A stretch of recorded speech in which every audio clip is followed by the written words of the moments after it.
গিয়েছে কেদারনাথ বদ্রীনাথের দরজা, আর চারধাম যাত্রা শুরু হতেই নেমেছে পুণ্যার্থীদের ঢল। তবে এই চারধাম যাত্রায় বিপদও ঘটছে। 5 দিনে কমপক্ষে 11 জন পুণ্যার্থীর মৃত্যু হয়েছে। ভিড়ের চাপে 2 দিন আগে অফলাইন রেজিস্ট্রেশন বন্ধ হয়ে গিয়েছে। এবার আরও বড় সিদ্ধান্ত নিল উত্তরাখণ্ড সরকার। আপাতত বন্ধ করে দেওয়া হলো ভিআইপি দর্শন।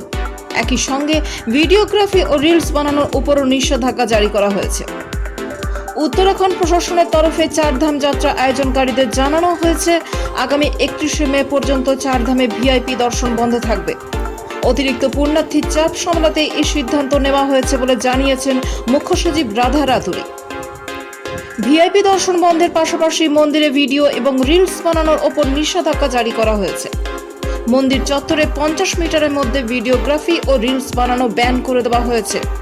এর কারণ হিসেবে জানানো হয়েছে, ভিডিও বা রিলস বানানোর ঠেলায় মন্দিরে এক জায়গায় অনেক ভিড় করছে। এর ফলে পুণ্যার্থীদের দর্শনের সমস্যা হচ্ছে।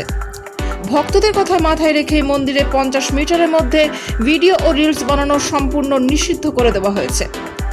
আগে চারধাম মন্দিরে 200 মিটারের মধ্যে মোবাইল ব্যবহারের যে নিষেধাজ্ঞা ছিল তাও কার্যকর থাকবে। যদি কেউ রিলস বানাতে গিয়ে বা মন্দির সম্পর্কে সোশ্যাল মিডিয়ায় ভুল তথ্য প্রচার করতে গিয়ে ধরা পড়েন, তবে তাদের বিরুদ্ধে কড়া পদক্ষেপ করবে প্রশাসন। প্রসঙ্গত, গত 10ই মে থেকে চারধাম যাত্রা শুরু হয়েছে। প্রথম 6 দিনেই দেশ বিদেশ থেকে 3,34,732 জন দর্শন করেছেন। আরও 2,70,000 পুণ্যার্থী নিজেদের নাম রেজিস্টার করেছেন দর্শনের জন্য।